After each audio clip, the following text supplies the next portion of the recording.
Hello बच्चों, आप सभी कैसे हैं। आई होप आप सभी ठीक होंगे। तो मैं इस वीडियो में एनसीईआरटी गणित क्लास 10th की वास्तविक संख्या यानी कि रियल नंबर के सारे इंपॉर्टेंट क्वेश्चन को कराने वाली हूं। आप लोग पूरा वीडियो को लास्ट तक ज़रूर देखिएगा क्योंकि आप लोगों का एग्ज़ाम डेट भी आ गया है। तो आप बिना लापरवाही किए आप अपने स्टडी पे फोकस कीजिए। अगर आप अभी तक भी नहीं पढ़े हैं तो अभी से भी स्टार्ट कीजिएगा तो अच्छा मार्क्स आप एग्ज़ाम में गेन कर सकते हैं। और जो पढ़े उसको रिवीजन करते रहिए। तो चलिए स्टार्ट करते हैं। आज हम क्वेश्चन नंबर फर्स्ट यानी कि प्रश्नावली 1.1 के क्वेश्चन को देखते हैं। यह क्वेश्चन नंबर फर्स्ट है, निम्नलिखित संख्याओं का एचसीएफ ज्ञात करने के लिए यूक्लिड विभाजन एल्गोरिथम का प्रयोग कीजिए। तो हम सबसे पहले जानते हैं कि यूक्लिड विभाजन प्रमेय बराबर क्या होता है। तो यूक्लिड विभाजन प्रमेय बराबर होता है ए बराबर होता है बी क्यू प्लस आर होता है।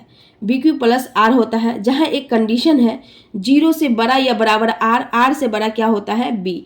यानी भाजक जो होता है हमेशा बड़ा होगा किससे, शेषफल से। शेषफल से बड़ा होगा भाजक, जो शेषफल होता है वो छोटा होता है भाजक से। तो ये है क्वेश्चन नंबर। हम इसमें फर्स्ट को पहले देखते हैं। यहाँ पे 3 क्वेश्चन है, इसमें से हम एक क्वेश्चन को बनाएंगे। तो चलिए हम बनाते हैं question first. Question number first है 135 और 225 है। यूक्लिड विभाजन प्रमेय से बोला है एचसीएफ ज्ञात करने के लिए। तो हम यूक्लिड विभाजन प्रमेय से निकालेंगे। तो यूक्लिड विभाजन प्रमेय से होता है ए बराबर बी क्यू प्लस आर होता है। ए क्या है, भाज है।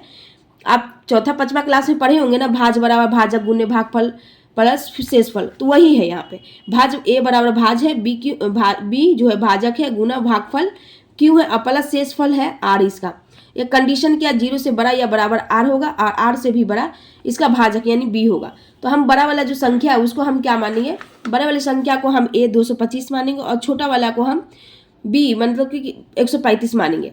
तो यहाँ पे हम इसको ए बराबर क्या है, यूक्लिड विभाजन प्रमेय से बोला निकालने के। तो यहाँ पे हम ए बराबर लिखेंगे 225 बराबर और बी की जगह पे 135 माने हैं तो 135 गुना क्यू की जगह कुछ नहीं क्यू लिखेंगे प्लस आर, तो आर हो गया। अब हम इसको बनाते हैं। इसको हम क्या करना है, 135 को भाग देना है।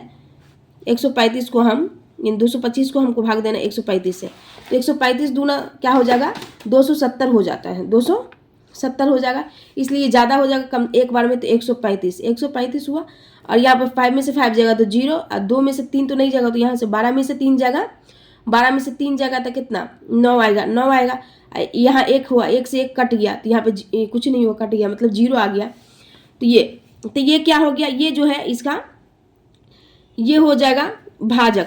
ये क्या है, इसका भाजक है और ये शेषफल आया और ये भागफल आया 1 आया।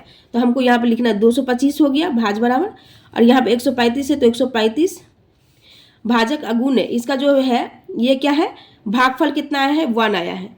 यानी कि क्यों कितना आया है 1 आया, क्यों जो है 1 आया। तो ये 1 लिखेंगे। अब प्लस शेषफल क्या आया है, शेषफल 90 आया प्लस 90 आया, 90 आया है। तो इसको उतार। अब जो हम ये जो 135 आया है 135 को हम यहाँ उतारेंगे, यहाँ उतारेंगे। अब हम 135 को 90 में भाग देंगे। तब तक ये भाग देना जब तक कि ये शेषफल का मान 0 ना आ जाए।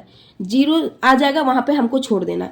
तो अब हम क्या बोलते हैं 135 को किससे भाग देंगे, 90 से। तो ये हो जाएगा 90 से। तो ये 2 बार में लगाए तो 180 हो जाएगा। तो हम एक बार में लगाएंगे, ये 90 हो गया। 5 में से 0 जगह तो ये 5 हो जाएगा और 13 में से 9 जगह तो 4 आ जाएगा। क्या आ जाएगा, 4 आएगा। तो यहाँ पे शेषफल हो गया 45 और जो भागफल है वो हो गया 1 हो गया, यानी क्यों हो गया 1 और यहाँ पे बी हो जाएगा। यहाँ पे बी कितना हो जाएगा 90। तो ये 90 हो गया भागफल यानी कि क्यों कितना आया 1 आया है और प्लस शेषफल क्या आया 45 आया, 45 आया है। फिर इससे हम आगे बढ़ते हैं। तो इससे हम जब आगे बढ़ेंगे तो देखिए ये हो जाएगा। फिर हम यहाँ 90 को यहाँ पे जो है, अब हम ये जो 90 है इसको यहाँ उतारेंगे बराबर। तो बराबर अब हम ये 90 जो है 90 को हम 45 से डिवाइड करेंगे। 45 तो 45 दूना कितना होता है 90 होता है।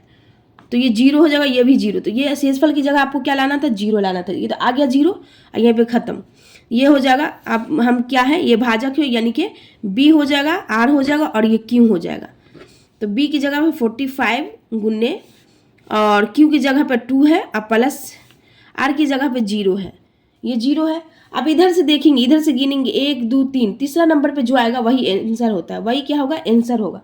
तो इसका आंसर क्या हो जाएगा 45 हो जाएगा। तो यहाँ पे हम लिखेंगे 135 और 225 का 135 और 225 का एचसीएफ मतलब कि हाईएस्ट कॉमन फैक्टर, इसका फुल फॉर्म होता है हाईएस्ट कॉमन फैक्टर, हिंदी में इसको बोलते हैं मौसा। तो इसका जो आंसर हो जाएगा 45, यही इसका आंसर है। तो आई होप को आपको क्वेश्चन नंबर फर्स्ट समझ में आ गया होगा। तो अब हम क्वेश्चन नंबर 2 को डिस्कशन करेंगे, क्योंकि आप इसका जो 2 को है क्वेश्चन है इसको आप खुद बनाएंगे।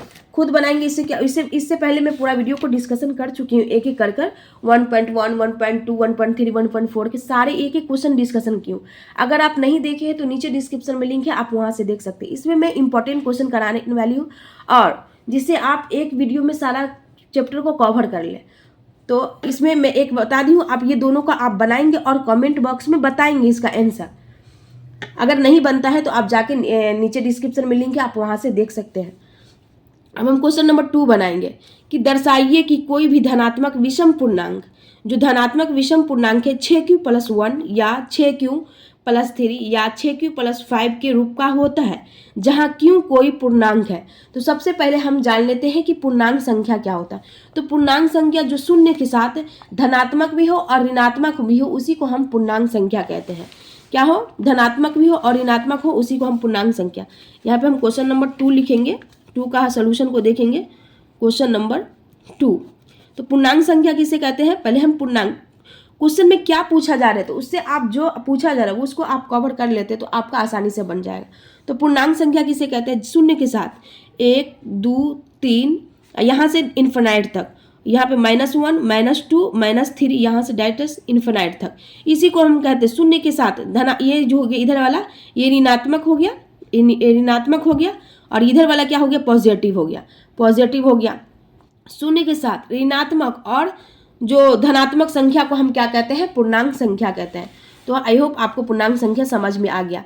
अब हम इसको, तो यहाँ पे पूछ रहा है क्या है, धनात्मक विषम संख्या पूछ रहे हैं। यहाँ पे आप पूछ रहे धनात्मक विषम संख्या, यानी कि 6q+1 हो जाएगा और 6q+3, यानी विषम संख्या, सम संख्या नहीं, ये तो सम है ना, 2, 3, 2, 4, 6, ये सब सम संख्या है, और 1, 3, 5, 7, ये सब विषम संख्या। तो यहाँ पे विषम संख्या के बारे में, विषम धनात्मक, क्वेश्चन में से आप सब कह रहा है कि विषम धनात्मक को लिखने के लिए, यानी कि धनात्मक विषम संख्या।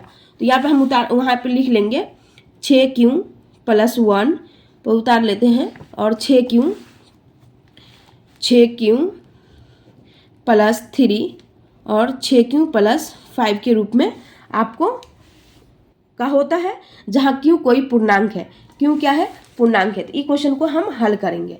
चलिए अब हम इसका डिस्कशन करते हैं। तो डिस्कशन करते हैं, तो सबसे पहले हम यहाँ पे क्या करेंगे, लिखेंगे, लिख लिए। अब हम मानेंगे कि माना कि धनात्मक विषम पूर्णांक क्या है, a है। हम मान लेते हैं कि माना धनात्मक विषम पूर्णांक बराबर क्या होता है, a मान लिए। और हम b इसका मानेंगे, b कहाँ 6 तक दिया हुआ है, तो ये 6 तक दिया हुआ, तो 6 हम लिखेंगे, यानी भाजक b मतलब भाजक हो गया। तो हम कितना तक लिखेंगे, 6 तक दिया हुआ, 6 तक लिखेंगे। और शेषफल इससे छोटा होगा, तो शेषफल आप इससे छोटा कहाँ तक लिखेंगे, 0 से लेके 5 तक, 0, 1, 2, 3, 4, 5, क्योंकि यहाँ पे शेषफल छोटा होता है। यूक्लिड विभाजन प्रमेय से शेषफल क्या होता है, छोटा होता है, इसलिए हम 5 तक होगा, 6 थोड़ी हो जाएगा, बराबर नहीं होगा क्योंकि छोटा होगा, तो 5 तक हो जाएगा। जब भाजक 6 है तो ये इसका 5 हो जाएगा। अब हम लिखेंगे, अब यूक्लिड विभाजन प्रमेय से, अब यूक्लिड विभाजन प्रमेय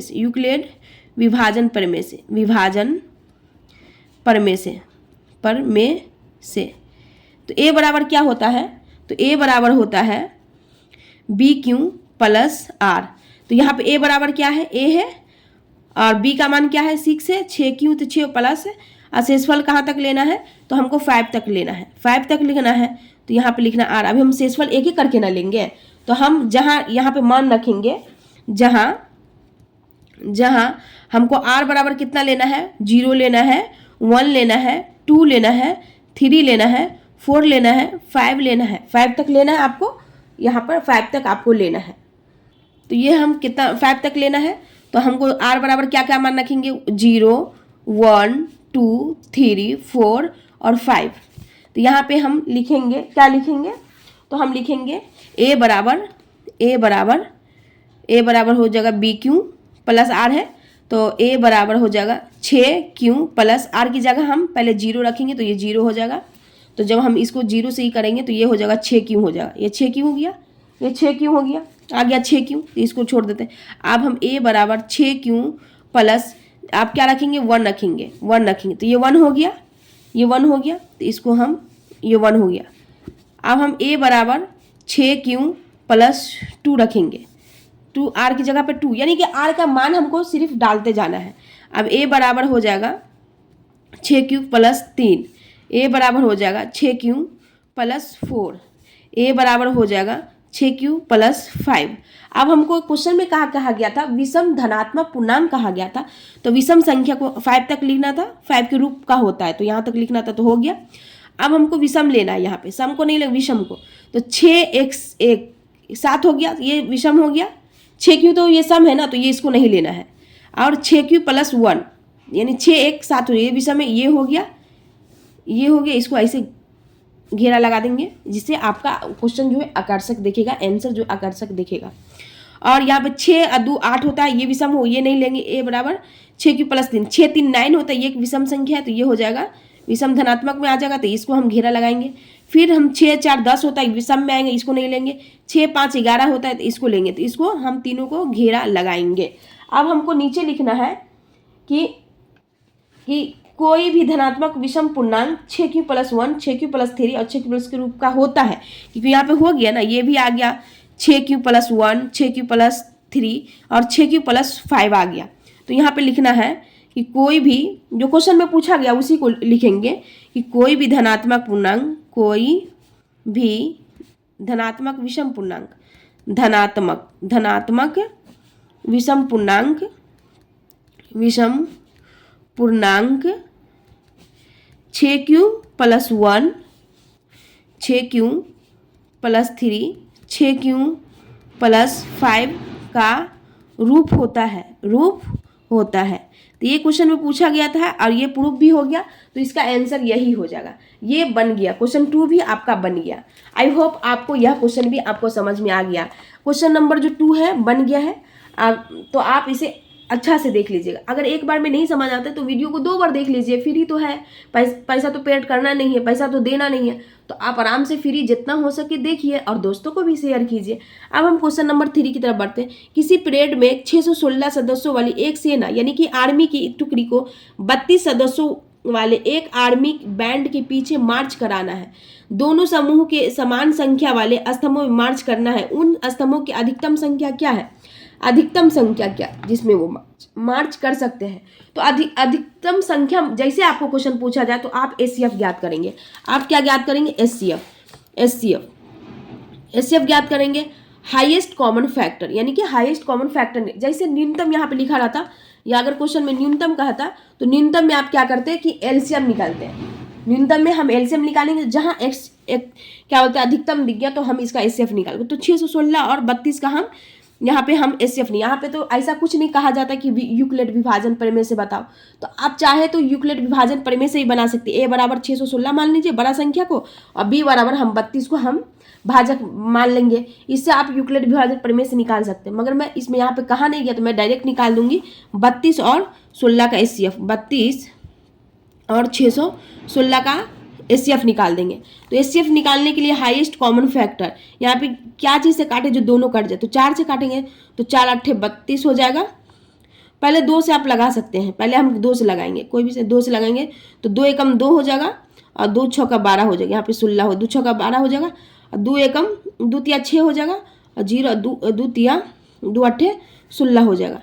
अब हम फिर 2 से लगा सकते हैं, 2 से लगाएंगे तो ये हो जाएगा 8, 2 एकम 2, 2 पंचे 10, 2 चौका 8। फिर हम 2 से लगाएंगे तो ये हो जाएगा 2 चौका 8, 2 सत्ते 14, 2 सत्ते 14।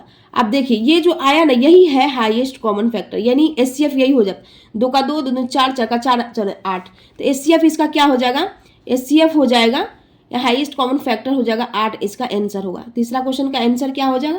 क्वेश्चन नंबर 3 का आंसर क्या हो जाएगा 8 हो जाएगा, इसका आंसर हो। आप यूक्लिड विभाजन प्रमेय से भी बना सकते हैं। यहाँ पे क्वेश्चन में आप कहा नहीं गया इसलिए नहीं बनाई हूँ, आप चाहे तो बना सकते हैं, एचसीएफ निकाल सकते हैं। ये जब पूरा लिखेंगे तो ये एलसीएम हो जाएगा, तो एलसीएम यहाँ पे नहीं, अधिकतम पूछा यानी कि एचसीएफ पूछा तो हम एचसीएफ ज्ञात करेंगे। क्वेश्चन नंबर 4 है, देखिए जिस तरह क्वेश्चन नंबर 3 था उसी तरह क्वेश्चन नंबर 4 है। 3m प्लस 1 के रूप का होता है, तो इसमें क्या है धनात्मक पूर्णांक का वर्ग करना, सिर्फ आप स्क्वायर कर दीजिएगा, ये क्वेश्चन आपका चौथा जो है बन जाएगा। देखिए यहाँ पे क्या है, यूक्लिड विभाजन परिमेय का प्रयोग करके दर्शाइए कि किसी भी धनात्मक पूर्णांक का वर्ग किसी पूर्णांक m के लिए 3m या 3m प्लस 1 के रूप का होता है। तो यहाँ पे क्या करना, वर्ग कर देना, वहाँ पे सिर्फ क्या था कि डायरेक्ट लिखना था और की जगह पुट करना था, यहाँ पे क्या वर्ग कर देना। तो आप इसको बना लीजिए, अगर नहीं बने तो नीचे डिस्क्रिप्शन में लिंक है, आप वहाँ से देख सकते हैं। अब ये 5 जो क्वेश्चन है, इसको क्वेश्चन नंबर 5 है, क्वेश्चन नंबर 5 में क्या करना है, इसका घन करना है। देखिए जो दूसरा था उसमें हमको डायरेक्ट लिखना था, और चौथा में हमको वर्ग करना था और तीसरा में घन करना था। आप बनाने की कोशिश पहले कीजिएगा, अगर नहीं बने तो आप क्या कीजिएगा, जाकर नीचे डिस्क्रिप्शन में लिंक है, आप 1.1 के क्वेश्चन को देख सकते हैं, और बनाने की कोशिश फर्स्ट कीजिएगा। अब हम आगे बढ़ते हैं, अब हम क्वेश्चन यानी प्रश्नावली 1.2 की तरफ बढ़ते हैं। तो प्रश्नावली 1.2, निम्नलिखित संख्याओं का अभाज्य गुणनखंडों के गुणनफल के रूप में व्यक्त कीजिए, यानी अभाज्य गुणनखंडों के गुणनफल के रूप में निकला, इसका हमको अभाज्य गुणनखंड निकालना है। तो अभाज्य गुणनखंड हम निकालेंगे, क्वेश्चन यानी कि 1.2 का क्वेश्चन नंबर फर्स्ट 140 है, 140 का हम अभाज्य गुणनखंड निकालेंगे। तो 2 से पहले लगाएंगे, यानी कि अभाज्य गुणनखंड मतलब कि भाग जैसे देते उसी तरह आप देंगे। 2 सत्ते 14 हो गया, 2 से हो गया 35 हो गया, फिर हम इसका आधा करेंगे तो ये तो नहीं लगेगा ना 2 से, तो ये हम ये विषम लास्ट में अगर सम है तो सम से लगाएंगे, विषम है तो विषम से। यहाँ पे देखिए लास्ट में विषम है तो ये अब 2 से नहीं लगेगा, 3 से लग सकता, 3 से 3 एकम 3, 5 नहीं कटता, तो ये हम 5 से लगाएंगे, 5 से कट जाएगा, 5 सत्ते 35 हो गया, ये हो गया 35। तो अब यहाँ पे लिखेंगे 2 को 2 है तो 2 के पावर 2 को 2 लिख देंगे, यहाँ पे गुना 5 है तो 5 1 के तो 5 1 लिखेंगे, 7 1 हो तो 7 1 लिखेंगे। यही जो हो गया ना, यही क्या है, अभाज्य गुणनखंडों के गुणनफल के रूप में व्यक्त कीजिए, तो यही है अभाज्य गुणनखंडों का गुणनफल, तो यही इसका आंसर हो जाएगा, यही इसका आंसर हो जाएगा, आंसर होगा। अब इसका दूसरा क्वेश्चन आप बनाइएगा, तीसरा आप बनाएंगे, चौथा आप बनाएंगे, पांचवा आप बनाएंगे। आप कमेंट में लिखिएगा, अगर नहीं बनेगा तो इसका भी नीचे डिस्क्रिप्शन में लिंक है, आप वहां से देख लीजिएगा। क्वेश्चन नंबर 2 बनाते हैं, पूर्णांकों के निम्नलिखित युग्म में एचसीएफ और एलसीएम ज्ञात कीजिए तथा इसकी जांच कीजिए कि 2 संख्याओं का गुणनफल एचसीएफ गुने एलसीएम है। तो देखिए यहाँ पे क्वेश्चन क्या है, ये आपको याद रखना है कि 2 संख्याओं का गुणनफल क्या होता है, एचसीएफ गुने एलसीएम होता है। ये क्वेश्चन भी पूछा जाएगा आपको ऑब्जेक्टिव में कि 2 संख्याओं का गुणनफल क्या होता है, एचसीएफ गुने एलसीएम होता है, एचसीएफ गुने एलसीएम। तो इसका हमको क्या करना है, 26 और 91 का एलसीएम ज्ञात करके इसकी जांच भी करना है कि 2 संख्या का गुणनफल एचसीएफ गुने एलसीएम होता है। तो हम दूसरा का फर्स्ट बनाएंगे, क्वेश्चन नंबर 2, यहाँ पे क्वेश्चन 2 का हम फर्स्ट बनाएंगे, क्या है 26 और 91, 26 और 91 है, इसका हम बनाना है। याद रखिएगा एचसीएफ 2 संख्याओं का गुणनफल एचसीएफ गुने एलसीएम। तो अब इसको हम इसका पहले हम एलसीएम निकालेंगे और एचसीएम, तो इसको हम इसका अभाज्य गुणनखंड करेंगे। तो 2 से ये 13 हो जाएगा, ये 13 हो गया, अब तो ये नहीं कटेगा, अब 91 हो गया, तो फिर हम 13 सत्ते 91 होता है। तो इससे एचसीएफ क्या आ गया, तो इसका एचसीएफ आ गया, देखिए 13 दोनों में है, 13 दोनों में है तो एचसीएफ आ जाएगा 13, 13 आ गया। दोनों में है, जो दोनों में हाईएस्ट कॉमन फैक्टर जो दोनों में उसका कॉमन करना है, तो 13 इसमें भी 13 है, तो एगो 13 लिखेंगे। एलसीएम में हम सब उतारेंगे, एलसीएम में क्या करेंगे 2 गुने 13 गुने 7 लिखेंगे, यानी 2 में से एगो उतारना है, एगो लिख चुके हैं तो 2 में से एगो उतारना है। तो 13 दूना 26, 26 सत्ते कितना होता है, 26 सत्ते कितना होगा 182, क्या हो जाएगा 182 होगा, 182 हो गया। अब हम इसका जांच करना है, इसमें क्वेश्चन में क्या है गया है कि अब इसका जांच कीजिए कि 2 संख्या का गुणनफल एचसीएफ गुने एलसीएम है। तो यहाँ पे लिखेंगे जांच, यहाँ पे क्या लिखेंगे, यहाँ पे लिखेंगे यहाँ पे जांच लिखेंगे। अब हम इसको जांच करेंगे कैसे, तो 2 संख्याओं का गुणनफल, 2 संख्या का गुणनफल क्या है, HCF गुन्ने LCM है ना। तो दो संख्या क्या है, 26 है और 91 है और 91 है, और HCF कितना आया है, 13 आया, LCM कितना आया है, 182 आया है। जब हम इन दोनों को गुना करेंगे तो कितना आएगा, 13 और हम 91 को गुना करेंगे तो ये 23 हो जाएगा, 66 आएगा। इसको जब हम 13 142 यानी कि 26 और 91 को मल्टीपल करेंगे, गुना करेंगे, दो संख्याओं का गुणनफल, यहाँ पे गुना होगा तो 26 और 91 का ये दो संख्या तो गुणनफल दिया हुआ ना 26 और 91 क्वेश्चन में, तो वही लिखे। और HCF हम 13 निकाले और इसका LCM 182, जब ये दोनों को गुना करेंगे हो जाएगा 23 66, इसका भी हो जाएगा, यानी कि जांच सही है। क्वेश्चन नंबर 2 का क्या है, हो गया, क्वेश्चन नंबर 2 बन गया। 1 क्वेश्चन बना दिया, अब 2 आप बनाएंगे, तीसरा आप बनाएंगे, और तीसरा का अब हम फर्स्ट बनाते हैं। अभाज्य गुणनखंड विधि द्वारा निम्नलिखित पूर्णांकों के HCF और LCM ज्ञात कीजिए। इसमें डायरेक्ट कहा दिया कि आप हाईएस्ट कॉमन फैक्टर ज्ञात कीजिए, LCM ज्ञात करना, इसमें कुछ नहीं करना है, सिर्फ HCF और LCM ज्ञात कर देना। तो चलिए क्वेश्चन फर्स्ट को बनाते हैं। तो इसका 12, 15 और 21 का हम LCF निकालेंगे। तो आप चाहे तो एक एक करके निकाल सकते हैं, हम एक ही साथ निकाल देते हैं। 12, 15 और 21 का हमको LCM निकालना है। तो हम ऐसा संख्या से लगाएंगे जो तीनों कटना चाहिए। तो 3 से लगाते हैं, 3 चौका 12 हो, 2 से नहीं कटेगा ना, 2 से 15 21 नहीं कटेगा, इसलिए हम 3 से लगाते हैं। 3 चौका 12, फिर 3 पचे 15, 3 सत्ते 21, 3 सत्ते 21 हो गया, ये आ गया। अब हम यहाँ पे देखिए, ये 4 है, 5 है, 7 है, ये किसी भी संख्या से नहीं लगेगा। ऐसा कोई भी कॉमन है जो क्या बोलते हैं इसका कट जाएगा नहीं, तो इसका HCF हो जाएगा, HCF हो जाएगा क्या, 3 हो जाएगा। LCM में हम क्या लिखेंगे, सबको उतार देंगे, 3 गुने 4 गुने 5 गुने 7, 3, तो इसका HCF 3 हो गया, और ये इसका LCM हो जाएगा 3 गुने 4 गुने 5 गुने 7, 3 चौका 12, 12 पंचे 60, और 60 सत्ते 6 सत्ते 42, 420 हो जाएगा, 420 हो जाएगा। ये कितना आया, 420 आया। तो इसमें क्वेश्चन में क्या कहा गया था कि अभाज्य गुणनखंड विधि द्वारा निम्नलिखित पूर्णांक का HCF और LCM ज्ञात कीजिए। तो आप एक एक करके यहाँ पे अभाज्य गुणनखंड तो एक एक करके निकालिएगा, 12 का, 15 का और 21 का, और जो तीनों में कॉमन होगा तो ले लीजिएगा। तो हम यहाँ पे डायरेक्ट निकाल दिया, तीनों का कॉमन 3 है, यहाँ पे 3 है, तो ये 3 से ये HCF 3 हो गया, LCM इसका 420 आ गया। तो यहाँ पे ये तो आसान था, बन गया। अब इसका दूसरा आप बनाइएगा और तीसरा आप बनाइएगा। अब हम क्वेश्चन नंबर 4 को डिस्कशन करते हैं। क्वेश्चन नंबर 4 में क्या है, HCF दिया हुआ है 306 और 657 बराबर 9, HCF यानी 9 दिया है, LCF 306 और 657 ज्ञात कीजिए, 657 ज्ञात कीजिए। तो अभी हम क्या बताए हैं, दो संख्या का गुणनफल क्या होता है, तो दो संख्याओं का गुणनफल होता है HCF गुने LCM। इसी पे भैया बला क्वेश्चन नंबर 4 बनेगा। तो यहाँ पे लिखेंगे क्वेश्चन नंबर 4 हम बनाएंगे, दो संख्या का गुणनफल लिखेंगे, दो संख्या का गुणनफल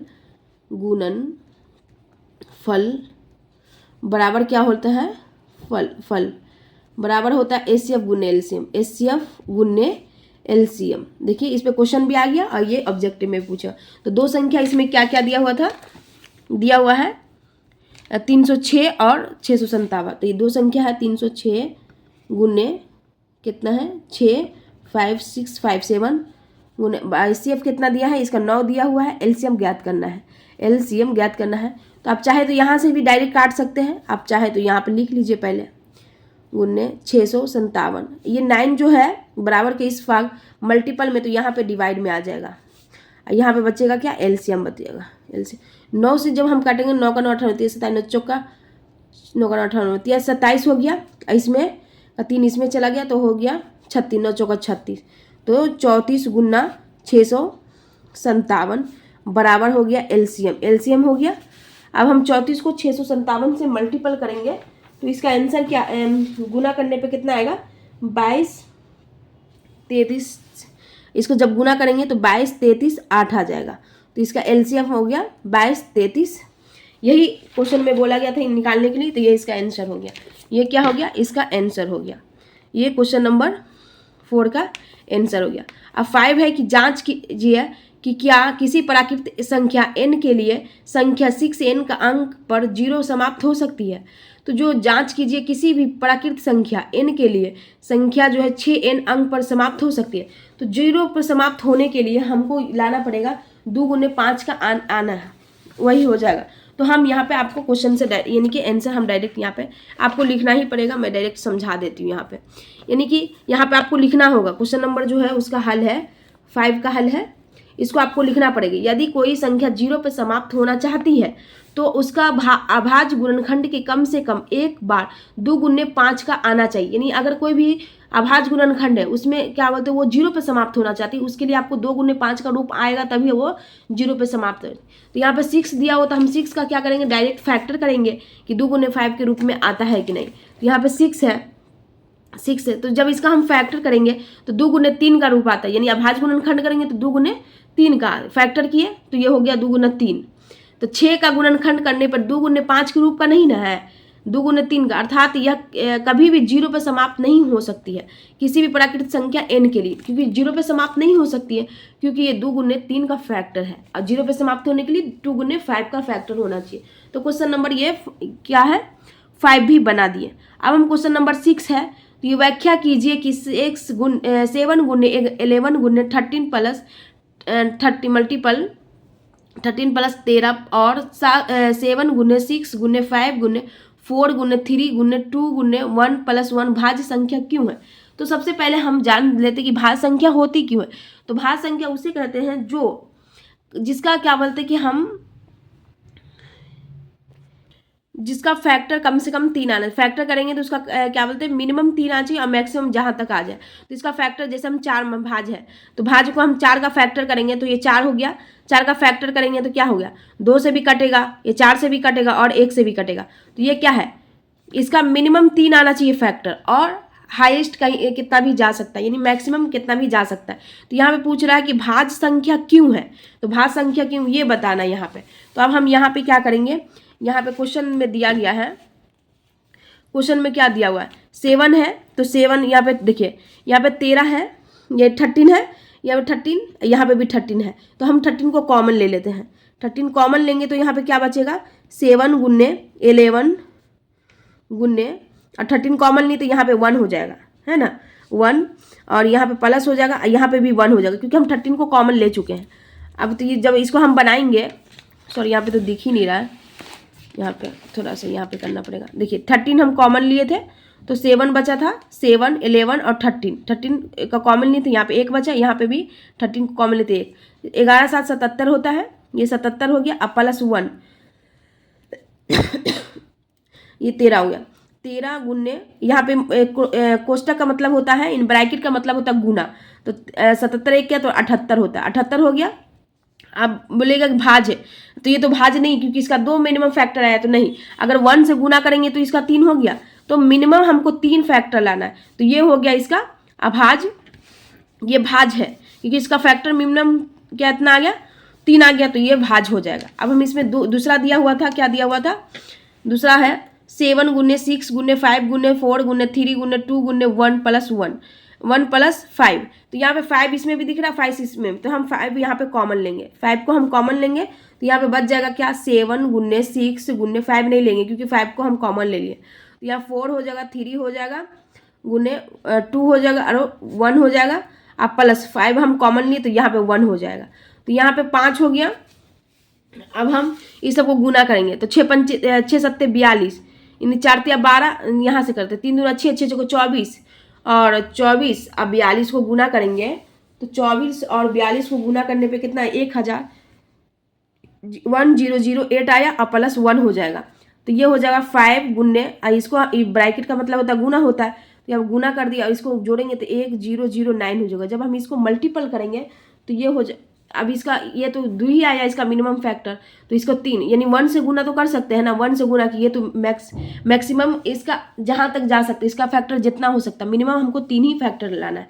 तो यहाँ पे भाज्य संख्या क्यों है, तो ये भाज्य संख्या क्यों है, तो ये भाज्य संख्या क्यों है, तो इसका मिनिमम फैक्टर 3 है, इसलिए ये भाज्य संख्या हो गया। तो ये क्वेश्चन नंबर आपका जो 6 है वो भी बना दिए। अब जो 7 है, 7 और आसान है। देखिए किसी खेल के मैदान के चारों ओर एक वृत्ताकार पथ है, कोई खेल का मैदान है, खेल के मैदान के चारों ओर एक वृत्ताकार मैदान है ये, उसके चारों ओर वृत्ताकार पथ है, यानी वृत्ताकार पथ है।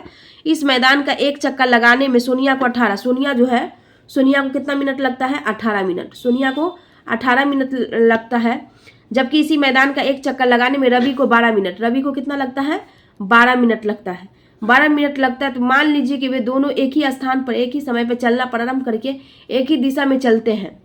कितने समय बाद दोनों जो है बाद में पुनः प्रारंभिक स्थान पर मिलेंगे, यानी कि उसका कहना है कि सोनिया को 18 मिनट लग रहा है जबकि रवि को 12 मिनट, दोनों एक साथ एक ही स्थान पे कितना मिनट बाद मिल पाएंगे। तो इसको हम क्या करना है, इसका हमको एचसीएफ एलसीएम ज्ञात कर देना, यानी इसका हमको एलसीएम ज्ञात कर देना।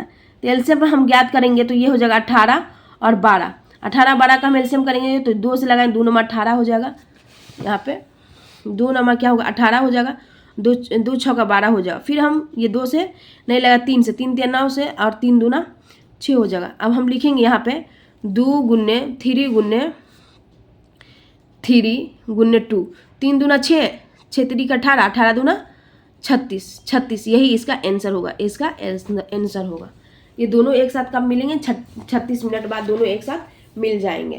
तो ये आई होप आपको ये क्वेश्चन नंबर 1.1 का 2 जो है वो सब आपको समझ में आ गया। अब हम 1.3 का देखेंगे। सिद्ध कीजिए कि √5 एक अपरिमेय संख्या है।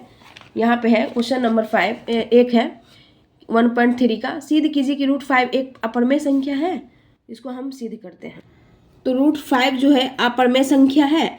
जहाँ अपरिमेय संख्या बोला तो इसका अपोजिट हमको कल्पना करना है। तो कल्पना करना है, कल्पना किया कि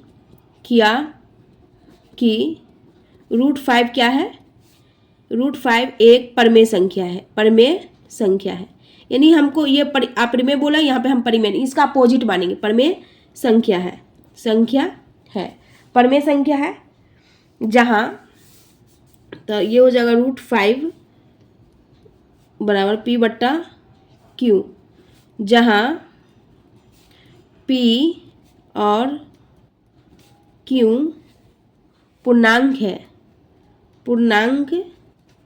है एवं P और Q सआभाज्य संख्या है, P और Q सआभाज्य संख्या है, सआभाज्य संख्या है।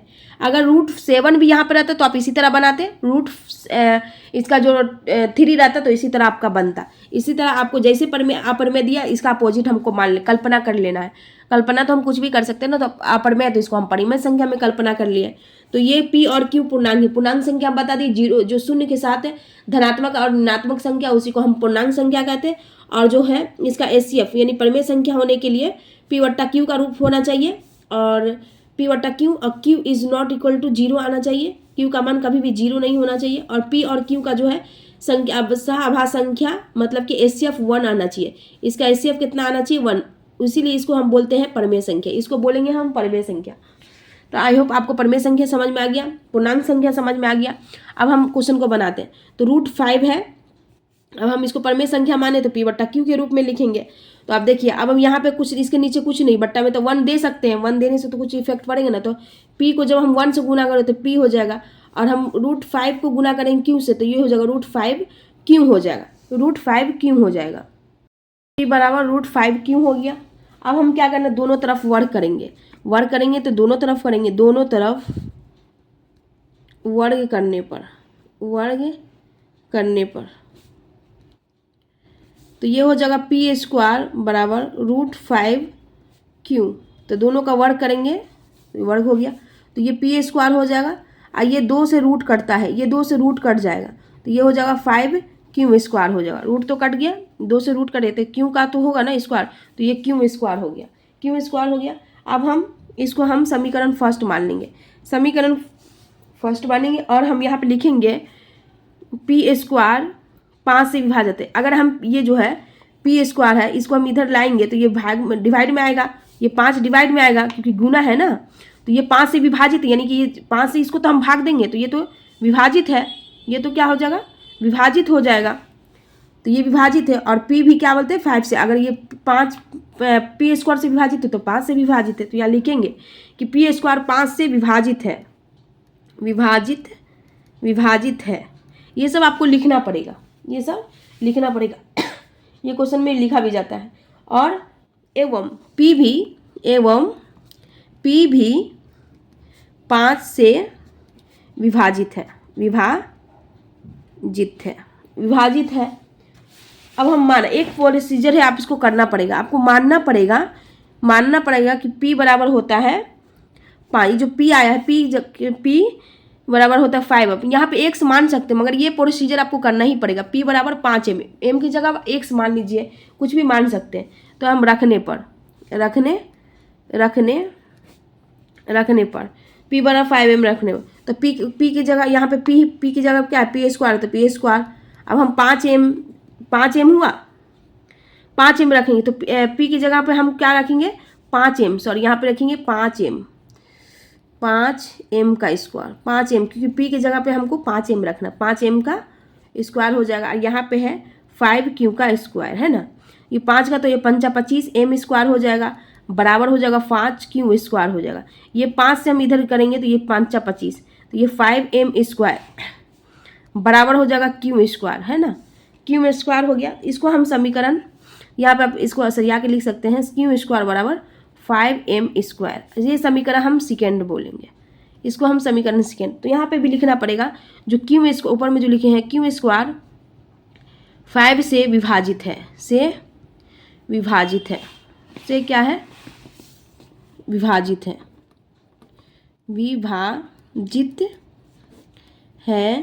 तो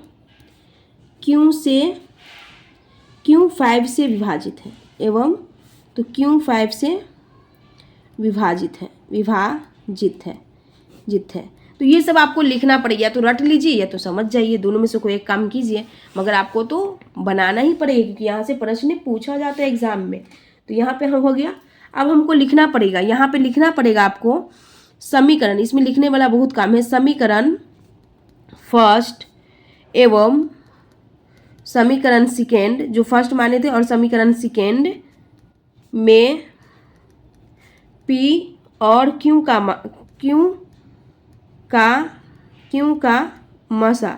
मौसा मतलब HCF, मौसा क्या है, इज नॉट इक्वल टू 1 आया। देखिए साहबा संख्या बताए थे जिसका HCF 1 आना चाहिए, HCF 1 नहीं ना आया, इसका 5 आया, तो HCF तो 1 नहीं है। तो ये समीकरण फर्स्ट और समीकरण 2 में P और Q का मास जो HCF है 1 नहीं आया, इसलिए क्या है वो ये अप्रमेय संख्या हो गया। अतः हमारी कल्पना, हम जो कल्पना किए थे कि ये परमेय संख्या है, तो परमेय संख्या के लिए हमको HCF 1 भी तो आना चाहिए ना, तो HCF 1 तो आया नहीं, 5 आया, तो इसलिए अतः हमारी कल्पना गलत है। हम जो कल्पना किए कि वो परमेय संख्या है, तो हमारी ये गलत है, क्योंकि यह परमेय संख्या है, हमारी कल्पना गलत है। हमारी कल्पना क्या है, गलत है, हमारी कल्पना गलत है। इससे सिद्ध होता है, इससे क्या सिद्ध होता है, इससे सिद्ध होता है कि √5 एक अपरिमेय संख्या है, अपरिमेय संख्या है, क्या है, संख्या है, √1 अपरिमेय संख्या है। तो आई होप आपको ये क्वेश्चन भी समझ में आ गया होगा। तो आप इसमें जो क्वेश्चन है आप इसको खुद से बनाइएगा, ये सब सेम है। सिद्ध कीजिए कि 3 + √5 एक अपरिमेय संख्या है। सिद्ध कीजिए कि निम्नलिखित संख्या जो है दिया हुआ यहाँ पे 3, वहाँ पे अपरिमेय संख्या है कि नहीं। ये सारा क्वेश्चन को आप क्या करेंगे, आप इसको बनाएंगे पहले, अगर नहीं बनेगा तो इसका भी मैं बना चुकी हूँ, आप जाके नीचे डिस्क्रिप्शन में लिंक है, आप उसको देख सकते हैं। जो इम्पोर्टेंट क्वेश्चन मैं यहाँ पे बता रही हूँ आपको। अब हम क्वेश्चन नंबर 1 देखेंगे, प्रश्नावली 1.4 के, यानी प्रश्नावली 1.4 के क्वेश्चन नंबर फर्स्ट। बिना लंबी विभाजन प्रक्रिया किए बताइए कि निम्नलिखित परमेय संख्याओं के दशमलव प्रसारण शांत है या अशांत है। तो बिना लंबी विभाजन प्रक्रिया की, यानी कि हमको भाग उग देकर नहीं बताना है, यहाँ पे जो संख्या दिया हुआ उसको हमको डायरेक्ट अभाज्य गुणनखंड से, अब हम जब बिना लंबी विभाजन से नहीं निकालेंगे तो हम इसका अभाज्य गुणनखंड करेंगे, और इसका अभाज्य गुणनखंड करेंगे तो इसमें बताना शांत और अशांत आवृत्ति। तो हम बता दें कि परमेय संख्या जो होता है जो P/Q के रूप में हो, उसका HCF P और Q का HCF क्या होना चाहिए, P और Q का क्या है, P और Q का HCF भी क्या होना चाहिए, 1 आना चाहिए, और P/Q के रूप में, इसी को हम कहते हैं परमेय संख्या। Q is not equal to 0, Q का मान कभी 0 नहीं, इसको हम परमेय संख्या। अब हम इसमें तो बिना लंबी विभाजन कर रहे हैं, तो दशमलव जो परमेय संख्या है उसका दशमलव प्रसार जो होता है 2 प्रकार का होता है, एगो होता है शांत, एगो होता है अशांत। शांत उसे कहते हैं जो डायरेक्ट कट जाए, अशांत आवर्ती उसे कहते हैं जो क्या बोलते हैं रिपीट होता रहे, अशांत आवर्ती हो गया। शांत मतलब 6 से हम डिवाइड करेंगे किसी चीज़ को, 6 × 4 = 24, ये 4 मरतबा में डायरेक्ट कट गया, ये डायरेक्ट कट गया तो ये क्या है, शांत है।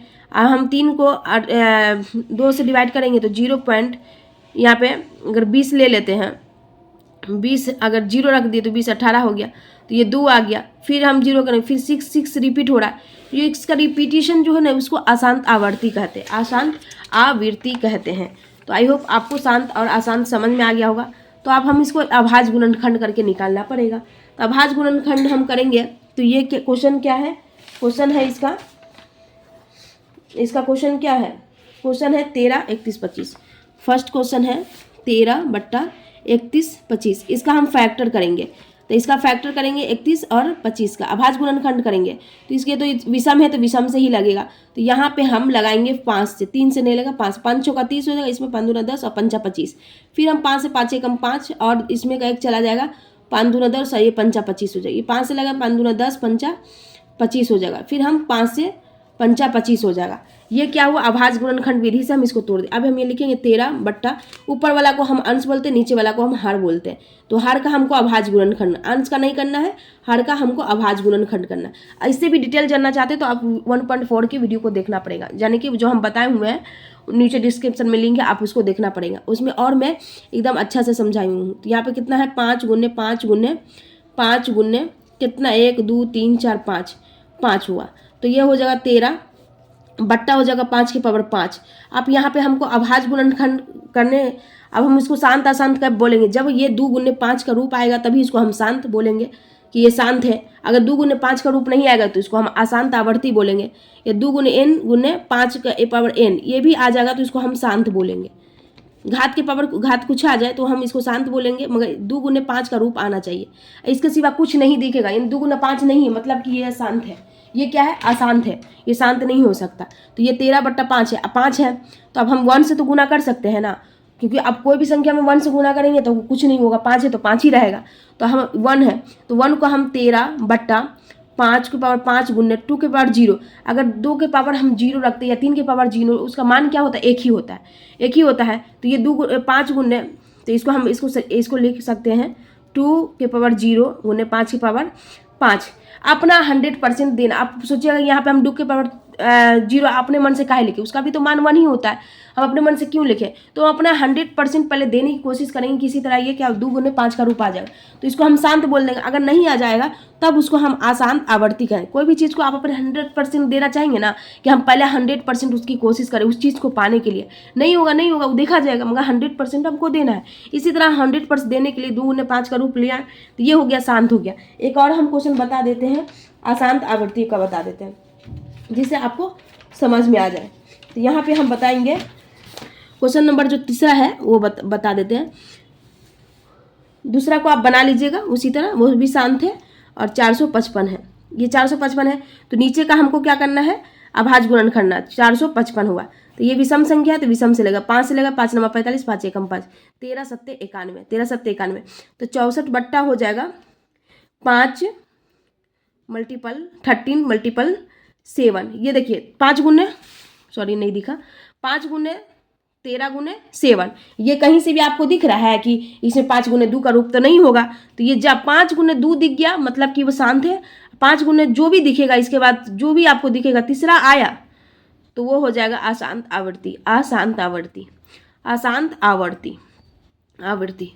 तो ये हो गया। तो आई होप आपको यह क्वेश्चन भी समझ में आ गया होगा। तो इससे जितना भी क्वेश्चन है आप सबको बना लीजिएगा। इतना था इम्पोर्टेंट क्वेश्चन जो हम आप सभी को बताए हैं। आप जाके अगर आप पूरा वीडियो चाहते हैं तो नीचे डिस्क्रिप्शन में लिंक है। एक ही क्वेश्चन को मैं क्या बोलते हैं अच्छे से बताई हूँ, आप लोग जाके नीचे डिस्क्रिप्शन में लिंक है, देख लीजिए। जितना हो सके दोस्तों के साथ शेयर कीजिएगा। आपका एक लाइक कमेंट शेयर मेरी ताकत है और मेरी जर्नी का हिस्सा बने रहिए। आप लोग को जरूर समझ में आएगा और यहाँ से एक एक करके हम आप आगे बढ़ेंगे जिससे आप आसानी से एग्जाम में अच्छे से प्रश्न को बना सकें। Thank you watching this video.